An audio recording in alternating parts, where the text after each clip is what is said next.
క్రీస్తునందు ప్రియమైన ప్రేమధార టీవీ వీక్షకులకు మన ప్రభువును రక్షకుడైన యేసు క్రీస్తు శ్రేష్టమైన నామంలో శుభములు తెలియజేస్తున్నాం. నేటి ఈ పాఠంలో మనము లూకా సువార్త 19వ అధ్యాయము 41వ వచనం నుండి 20వ అధ్యాయము 47వ వచనం వరకు ధ్యానించుకోబోతున్నాం.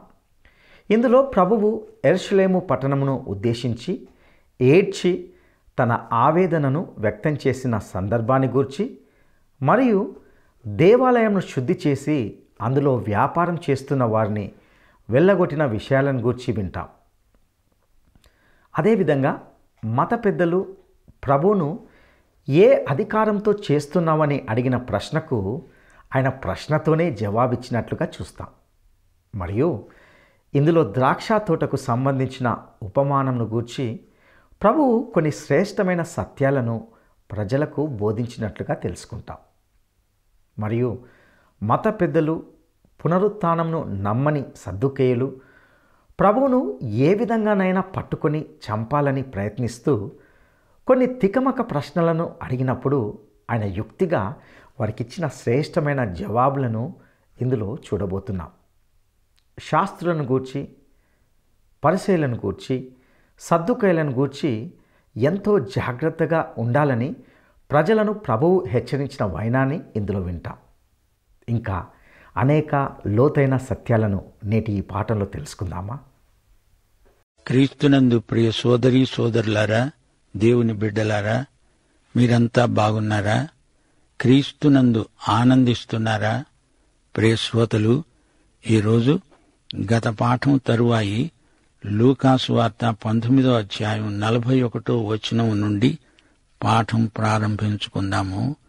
ఆయన పట్టణమునకు సమీపించినప్పుడు దానిని చూచి దాని విషయమై ఏడ్చి, నీవు ఈ దినమందైనా సమాధాన సంబంధమైన సంగతులను తెలుసుకొనిన ఎడల నీకెంతో మేలు గాని ఇప్పుడవి నీ కన్నులకు మరుగు చేయబడి ఉన్నవి. ప్రభువు నిన్ను దర్శించిన కాలము నీ వెరుగవు గనుక నీ శత్రువులు నీ చుట్టూ గట్టు కట్టి ముట్టడి వేసి అన్ని ప్రక్కలను నిన్ను అరికట్టి నీలోనున్న నీ పిల్లలతో కూడా నిన్ను నేల కలిపి నీలో రాతి మీద రాయి నిలిచి ఉండనీయని దినములు వస్తాయి. గమనించారా? యేసుక్రీస్తు యెరూషలేము నగరాన్ని గూర్చి విలపించాడు. శాస్త్రీయ విజ్ఞానం సమాధానమివ్వజాలదు, యుద్ధాన్ని అశాంతిని రెచ్చగొడుతోంది. క్రీస్తు శకం 70వ సంవత్సరంలో టైటస్ అనే రోమక సేనాపతి యెరూషలేమును ధ్వంసం చేశాడు. నిర్దాక్షిణ్యంగా అనేక మందిని చంపాడు. దారుణంగా ప్రజలను హింసించాడు. యేసు అన్నమాట నెరవేరింది. యేసు దేవాలయాన్ని శుద్ధి చేశాడు. 45వ వచనం నుండి ఆయన దేవాలయములో ప్రవేశించి అందులో విక్రయము చేసే వారితో అన్నాడు, నా మందిరము ప్రార్థన మందిరము అని రాయబడి ఉన్నది, అయితే మీరు దానిని దొంగల గుహగా చేశారని చెప్పి వారిని వెళ్లగొట్టనారంభించాడు. ఆయన ప్రతిదినము దేవాలయములో బోధిస్తున్నప్పుడు ప్రధాన యాజకులు, శాస్త్రులు, ప్రజలలో ప్రధానులు ఆయనను నాశనము చెయ్యాలని చూస్తున్నారు. గాని ప్రజలందరూ ఆయన వాక్యమును వినడానికి ఆయనను హత్తుకొని ఉన్నారు. గనుక ఏమి చేయాలో వారికి తోచలేదు. ప్రియ సోదరీ సోదరులారా, వింటున్నారా? రెండోసారి ఆయన దేవాలయాన్ని శుద్ధి చేశాడు. నా తండ్రి ఇంటిని మీరు దొంగల గుహ కిందికి మార్చారు అని ప్రభువు వారిని కఠినమైన మాటలతో గద్దించాడు. మతనాయకులు యేసును ద్వేషించారు. గాని ప్రజలు ఆయన వాక్య ప్రబోధాలు ఎంతో ఆసక్తితో ఆప్యాయంగా వింటున్నారు. ఇప్పుడు 20వ అధ్యాయంలోకి రండి. మొదటి వచనం, యేసు అధికారమును గూర్చిన ప్రశ్న. ఆ దినములలో ఒకనాడు ఆయన దేవాలయములో ప్రజలకు బోధిస్తూ సువార్తను ప్రకటిస్తున్నప్పుడు ప్రధాన యాజకులు, శాస్త్రులు, పెద్దలతో కూడా ఆయన మీదికి వచ్చి, నీవు ఏ అధికారము వలన ఈ కార్యము చేస్తున్నావో, ఈ అధికారము ఎవడు నీకిచ్చాడో మాతో చెప్పు అని అడిగారు. అందుకాయన అన్నాడు, నేను మిమ్మును ఒక మాట అడుగుతాను, అది నాకు చెప్పండి. యోహాను ఇచ్చిన బాప్తిస్మము పరలోకము నుండి కలిగినదా, మనుష్యుల నుండి కలిగినదా? వారు తమలో తాము ఆలోచించుకున్నారు. పరలోకము నుండి వచ్చినది అని చెప్పిన ఎడల, అలాగైతే మీరెందుకతణ్ణి నమ్మలేదు అని ఆయన మనల్ని అడుగుతాడు. మనుష్యుల వల్ల కలిగిందని చెబితే ప్రజలందరూ మనల్ని రాళ్లతో కొడతారు. ఎందుకనగా యోహాను ప్రవక్త అని అందరూ రూఢిగా నమ్ముతున్నారు. వారన్నారు, అదెక్కడి నుండి కలిగిందో మాకు తెలియదు. అందుకు యేసు అన్నాడు, ఏ అధికారము వలన ఈ కార్యములు నేను చేస్తున్నానో నేను మీతో చెప్పను. సోదరీ సోదరులారా, విన్నారా? యేసు అధికారాన్ని మతనాయకులు సవాలు చేస్తున్నారు. యేసు ప్రభువు వారికి ఎదురు ప్రశ్న వేశాడు. యోహాను బాప్తిస్మమును గురించిన ప్రశ్న. యోహాను ఏ అధికారముతో బాప్తిస్మమిచ్చాడు? ఈ ప్రశ్నకు వారు జవాబివ్వలేరు. ఇచ్చారు అంటే తమను తామే నేరస్తులుగా చూపుకున్నట్లవుతుంది. ఈ ప్రశ్నకు వారు అట్టిట్టయిపోయారు. మాకు తెలియదు అని ఊరుకున్నారు. యోహాను అధికారాన్ని ఒప్పుకుంటే యేసు అధికారాన్ని ఒప్పుకున్నట్లే అవుతుంది. తాము అవివేకులవుతారు. వారి మాటల్లో యథార్థత లేదు. కపటోపాయంతో మాట్లాడుతున్నారు. ప్రశ్నలడిగే వారికి ప్రశ్నల ద్వారానే ప్రభువు అనేక సత్యాలను నేర్పించాడు. సోక్రటీస్ అనే వేదాంతి ఇదే పద్ధతిలో తత్వజ్ఞానం ఉపదేశించేవాడు. 9వ వచనం నుండి ద్రాక్ష తోటను గురించిన ఉపమానం. ఒక మనుష్యుడు ద్రాక్ష తోట నాటించి కాపులకు గుత్తకిచ్చి దేశాంతరము పోయి బహుకాలమున్నాడు. పంటకాలమందు అతడు ద్రాక్షతోట పంటలో తన భాగమిమ్మని ఆ కాపుల వద్దకు ఒక దాసుణ్ణి పంపగా వారు వానిని కొట్టి ఒట్టి చేతులతో పంపివేశారు. మరలా అతడు మరొక దాసుణ్ణి పంపగా వారు వానిని కొట్టి అవమానపరిచి ఒట్టి చేతులతో పంపివేశారు. మూడో వాణ్ణి పంపగా వారు వానిని గాయపరిచి వెలుపలికి తోసివేశారు. అప్పుడా ద్రాక్షతోట యజమాని అనుకున్నాడు, నేనేమి చేసేది? నా ప్రియకుమారుణ్ణి పంపుతాను. ఒకవేళ వారు అతణ్ణి సన్మానిస్తారేమో. అయినా ఆ కాపులు అతణ్ణి చూచి, ఇతడు వారసుడు, ఈ స్వాస్థ్యము మనది అయ్యేటట్లు ఇతణ్ణి చంపుదాము రండి అని ఒకరితో ఒకరు ఆలోచించుకొని అతణ్ణి ద్రాక్షతోట వెలపలికి తోసివేసి చంపారు. కాబట్టి ఆ ద్రాక్షతోట యజమాని వారికేమి చేస్తాడు? అతడు వచ్చి ఆ కాపులను సంహరించి తన ద్రాక్షతోటను ఇతరులకిస్తాడు అని ఆయన చెప్పగా వారు విని, అలా కాకపోవునుగాక అన్నారు. ఆయన వారిని చూచి అన్నాడు, అలాగైతే ఇల్లు కట్టేవారు నిషేధించిన రాయి మూలకు తలరాయి అయింది అని రాయబడిన మాట ఏమిటి? ఈ రాతి మీద పడే ప్రతివాడు తునకలైపోతాడు గాని అది ఎవని మీద పడుతుందో వాణ్ణి నలిచేస్తుంది. సోదరీ సోదరులారా, ద్రాక్ష తోట ఉపమానం మత్తయి, మార్కు సువార్తల్లో కూడా గ్రంథస్థం చేయబడింది. ద్రాక్షతోట యజమాని ఫలసాయం కోసం సేవకులను ఏటేటా పంపుతున్నాడు. తోటను గుత్తకు తీసుకున్నవారు వచ్చిన వారిని అవమానిస్తున్నారు, కొడుతున్నారు. దేవుడు అలాగే ప్రవక్తలను ఎందరెందరినో పంపాడు. గాని ఇశ్రాయేలీయులు వారిని నిరాకరించారు, హింసించారు. చివరికి తండ్రి తన కుమారుణ్ణి పంపాడు. యేసుక్రీస్తు దేవుని కుమారుడు. దేవుడు ఆయన్ను పంపాడు. వారి మనస్సులోని ఆలోచనలన్నీ ఆయనకు తెలుసు. ఆయనకు మరుగైనదేదీ లేదు. వారందరూ ఒక కుమ్మడిగా తనను సిలువ వేయబోతున్నారు. దేవుడు దానిని అనుమతించాడు. వారు తనను చంపగలుగుతారు గాని దేవుని రక్షణ సంకల్పాన్ని నాశనం చెయ్యలేరు. అది వారికి సాధ్యం కాని పని. వారు నిరాకరించిన రాయి మూలకు తలరాయి అవుతుంది. యేసును వారు తిరస్కరించినా ఆయనే మహావిజేత అవుతాడు అనే ప్రవచనాన్ని ప్రభువు ఉటంకించాడు. మానవుడు ఒక పాపిగా వచ్చి ఈ రాతి మీద పడితే ఏం జరుగుతుంది? అతను తునకలైపోతాడు, అనగా అతని గుండెలు బద్దలైపోతాయి. విరిగి నలిగిన వాడై రక్షించబడతాడు. లేదా ఆ రాయి అతని మీద పడింది అంటే అతడు నాశనమైపోతాడు. అది తీర్పు. 19వ వచనం. పన్నివ్వడాన్ని గురించిన చర్చ.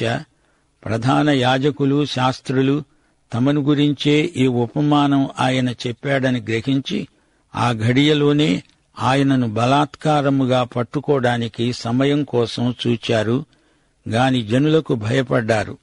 వారాయనను కనిపెడుతూ అధిపతి వశమునకు, అధికారమునకు ఆయనను అప్పగించడానికి, ఆయన మాటల యందు తప్పు పట్టాలని, తాము నీతిమంతులని అనిపించుకునే వేగుల వారిని ఆయన వద్దకు పంపారు.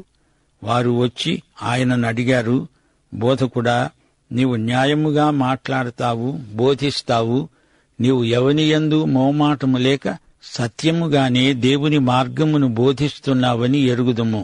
మనము కైసరుకు పన్ను ఇవ్వడము న్యాయమా కాదా? యేసు వారి కుయుక్తిని గుర్తెరిగి, ఒక దేనారమును నాకు చూపండి, దానిమీది రూపము పైరాత ఎవరివి అని అడుగగా వారు కైసరువి అన్నారు. అందుకాయన వారితో అన్నాడు, అలాగైతే కైసరువి కైసరుకు, దేవునివి దేవునికి ఇవ్వండి అన్నాడాయన. వారు ప్రజల ఎదుట ఈ మాటలో తప్పు పట్టనేరక ఆయన ప్రత్యుత్తరమునకు ఆశ్చర్యపడి ఊరుకున్నారు. యేసులో తప్పు దొరికించుకునే ప్రయత్నమే ఇది. కైసరుకు పన్ను కట్టాలి అంటాడనుకో, అప్పుడు మోషే కంటే, మెస్సియా కంటే కైసరును ఘనపరిచినట్లవుతుంది. పన్ను కట్టవద్దు అంటాడనుకో, అప్పుడది రాజకీయ ద్రోహం, తిరుగుబాటు అవుతుంది. ఒక దేనారమును వారి చేతనే తెప్పించాడు. దానిని వారికి చూపి, ఆ రాత బొమ్మ కైసరువి గనుక, అతడు పరిపాలకుడు గనుక అతనికి పన్ను చెల్లించాలి. రోమా ప్రభుత్వం ఎన్నో మేళ్లు చేసింది గదా, శాంతి భద్రతలను కాపాడుతోంది, రోడ్లు వేసి మంచి ప్రయాణ సౌకర్యాలు కల్పించింది. ప్రభుత్వమంతటా నాణేలు అమల్లోకి తెచ్చి వ్యాపార వాణిజ్యములను బలపరిచింది. గనుక కైసరుది కైసరుకు చెల్లించటం భావ్యమే. అదే సమయంలో దేవుడు మనకు చేసిన మేళ్లు ఎన్నో ఉన్నాయి. ఈ సృష్టి, అందలి వనరులు ఆయన మనకిచ్చాడు. ఇహపరములలో మనము అనుభవించే ఆశీర్వాదాలన్నిటికీ దేవుడే కర్త. మనం ఈ లోకంలో యాత్రికులం గాని పరలోక పౌరులం. అందుచేత దేవునికి ఇవ్వవలసినవి దేవునికే ఇవ్వాలి. ప్రభువిచ్చిన ఈ జవాబుతో వారి నోళ్లు మూసుకుపోయాయి, నిరుత్తరులైపోయారు. స్తుతించెదాని నామం దేవా అనుదినం, స్తుతించెదాని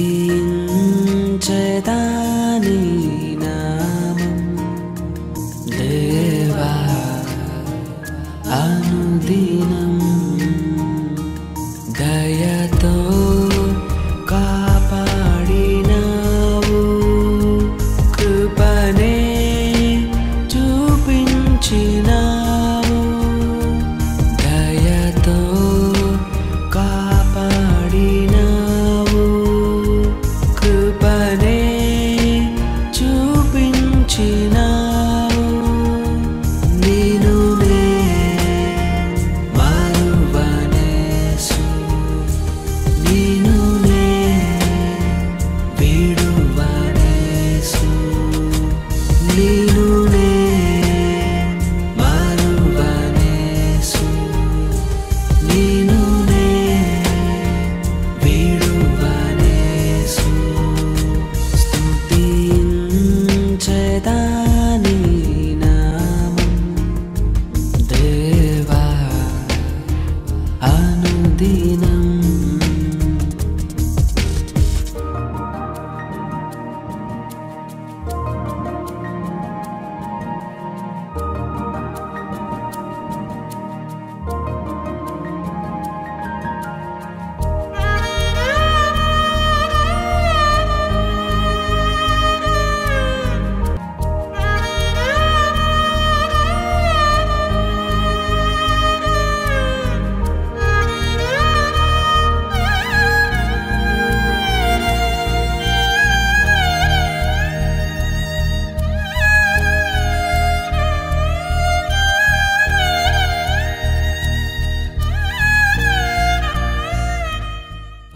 27 నుండి పునరుత్థానమును గురించిన చర్చ.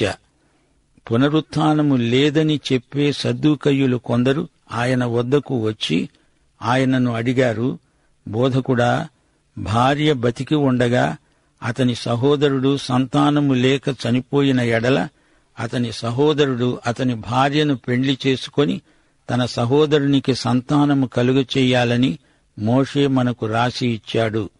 7 సహోదరులున్నారు. మొదటివాడు ఒక స్త్రీని పెండ్లి చేసుకొని సంతానము లేకుండా చనిపోయాడు. రెండోవాడు, మూడోవాడు ఆమెను పెళ్లి చేసుకున్నారు. ఆ ప్రకారమే 7 ఆమెనే పెండ్లాడి సంతానము లేకుండానే చనిపోయారు. పిమ్మట ఆ స్త్రీ కూడా చనిపోయింది. కాబట్టి పునరుత్థానమందు ఆమె వారిలో ఎవనికి భార్యగా ఉంటుంది? ఆ 7 ఆమె భార్యగా ఉంది గదా. అందుకు యేసు అన్నాడు, ఈ లోకపు జనులు పెండ్లి చేసుకుంటారు, పెండ్లికి ఇవ్వబడతారు. కాని పరమును మృతుల పునరుత్థానమును పొందడానికి యోగ్యులని ఎంచబడినవారు పెండ్లి చేసుకొనరు, పెండ్లికి ఇవ్వబడరు. వారు పునరుత్థానములో పాలివారై ఉండి దేవదూత సమానులు, దేవుని కుమారులు అయి ఉంటారు గనుక వారిక చావనేరరు. పొదను గురించిన భాగములో ప్రభువు అబ్రహాము దేవుడని, ఇస్సాకు దేవుడని, యాకోబు దేవుడని చెబుతూ మృతులు లేస్తారని మోషే సూచించాడు. ఆయన సజీవులకే దేవుడు గాని మృతులకు దేవుడు కాడు. ఆయన దృష్టికి అందరూ జీవిస్తున్నారు. తరువాత వారాయనను ఏమీ అడగటానికి తెగించలేదు గనుక శాస్త్రులలో కొందరు అన్నారు, బోధకుడా, నీవు యుక్తముగా చెప్పావు. ద్వితీయోపదేశకాండం 25 5-6 దేవర న్యాయమని ఇలాంటి వివాహ నియమం అమలులో ఉంది. రూతు గ్రంథంలో ఇదే నియమం ప్రయోగించబడింది. రూతు బోయజును ఈ నియమము చొప్పుననే పెళ్లాడింది. సద్దూకయ్యులు తెచ్చిన ప్రశ్న హాస్యాస్పదంగా ధ్వనిస్తున్నది. మత్తయి, మార్కు సువార్తల్లో కూడా ఇదే విషయం ప్రస్తావించబడింది. ఈ సందర్భంలో ప్రభు అన్నాడు, మీరు దేవుని శక్తిని ఎరుగరు, లేఖనములను ఎరుగరు. సద్దూకయ్యులు పునరుత్థానమున్నదని ఒప్పుకొనరు, అతీత శక్తులు లేవు అంటారు. యేసు హెరోదీయునులకు, పరిసయ్యులకు చెప్పవలసింది చెప్పి పంపిన తరువాత సద్దూకయ్యులు ఆయనను తారసిల్లారు. సద్దూకయ్యులు అనే మతశాఖ క్రీస్తుపూర్వం 300 సంవత్సరంలో ఏర్పడింది. ప్రధాన యాజకుల పదవి వీరిదే. దేవుని ఆలయంలో మత రాజకీయాలు నడిపేది సద్దూకయ్యులే. రోమా ప్రభుత్వంలో వీరికి మంచి పలుకుబడి ఉన్నది. వీరు ధనవంతులు. సద్దూకయ్యులు అద్భుతాలను నమ్మరు. పరిసయ్యులకు, సద్దూకయ్యులకు ఈ విషయంలో భేదాభిప్రాయం ఉంది. లేఖనం పూర్తిగా దైవావేశము వల్ల కలిగింది అంటే సద్దూకయ్యులు నమ్మరు. సద్దూకయ్య మనస్తత్వం గల సంఘనాయకులు ఈ రోజున కూడా కొందరున్నారు. యేసే దేవుడు అంటే ఒప్పుకొనని క్రైస్తవ వేదాంతులున్నారు. అలనాడు సంఘానికి వచ్చిన ప్రథమ హింసలు సద్దూకయ్యుల వల్లనే కలిగాయి. యేసుక్రీస్తును హింసించటానికి సద్దూకయ్యులు, పరిసయ్యులు ఏకమయ్యారు. వీరి మూలకంగా క్రైస్తవ విశ్వాసులకు ఎన్నో శ్రమలు ప్రాప్తించాయి. అపొస్తల కార్యములు 3-4 అధ్యాయాలలో క్రైస్తవుల శ్రమల వివరాలు మనం వినగలం. యేసు ప్రబోధాలను కొందరు పరిసయ్యులు విన్నారు, విశ్వాసులయ్యారు. గాని ఒక్క సద్దూకయ్యుడు కూడా యేసు ప్రభువుకు శిష్యుడు కాలేదు. అధికారం కోసం, పేరు ప్రఖ్యాతుల కోసం యేసును తెగనమ్మిన వారు తిరిగి రావటం అసాధ్యం. ఇస్కరియోతు యూదా డబ్బు కక్కుర్తికి యేసును తెగనమ్మాడు. పేతురు యేసును ఎరగను అని చెప్పి ఆ తరువాత పశ్చాత్తప్తుడై ఏడ్చాడు. దేవుడతణ్ణి క్షమించాడు. నికోదేము పరిసయ్యుడు. అతడు యేసు ప్రభువుకు శిష్యుడయ్యాడు. అపొస్తలుల కార్యములు 6 అంటోంది, దేవుని వాక్యము ప్రబలమై శిష్యుల సంఖ్య యెరూషలేములో బహుగా విస్తరించింది. యాజకులలో అనేకులు విశ్వాసమునకు లోబడ్డారు. ఇస్కరియోతు, పిలాతు లాంటివారు ప్రభువు దగ్గరికి మరలి రావటం అసాధ్యం. యిర్మీయా గ్రంథం 13 23 కూషు దేశస్థుడు తన చర్మమును మార్చుకోగలడా? చిరుతపులి తన మచ్చలను మార్చుకోగలదా? మార్చుకొనగలిగిన ఎడల కీడు చేయటానికి అలవాటు పడిన మీరు మేలు చేయుటకు వల్లపడుతుంది. సద్దూకయ్య మనస్తత్వం దేవుని సువార్తకు వ్యతిరేకం. 41వ వచనం నుండి మరో చర్చ. యేసు దావీదు కుమారుడా? ఆయన వారితో అన్నాడు, క్రీస్తు దావీదు కుమారుడని జనులు ఎలా చెబుతున్నారు? నేను నీ శత్రువులను నీ పాదములకు పాదపీఠముగా ఉంచే వరకు నీవు నా కుడిపార్శ్వమున కూర్చుండుమని ప్రభువు నా ప్రభువుతో చెప్పాడు అని కీర్తనల గ్రంథములో దావీదే చెప్పి ఉన్నాడు. దావీదు ఆయనను ప్రభువు అని చెప్పిన ఎడల ఆయన ఏలాగు అతని కుమారుడవుతాడు? ఇక్కడ యేసు ప్రభువే శాస్త్రులను ప్రశ్న అడుగుతున్నాడు. యేసు కన్యక గర్భాన జన్మించాడు. 110వ కీర్తనలో దావీదు తన వంశములో నుండి రాబోయే వ్యక్తిని తరతరాలకు ముందుగానే పేర్కొని ఆయన తన ప్రభువు అంటున్నాడు.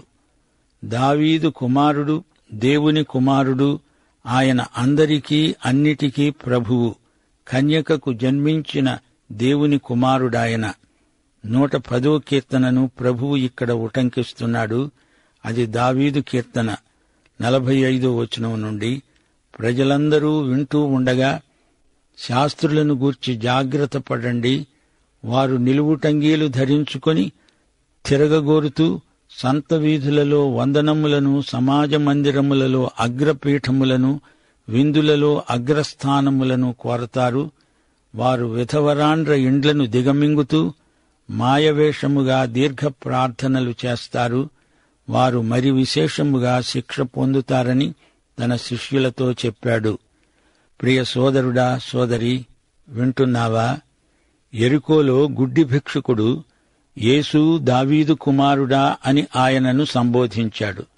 ఆయన యెరూషలేము నగర ప్రవేశం చేస్తూ ఉంటే అందరూ యేసు దావీదు కుమారుడా అంటూ నినాదాలు చేశారు.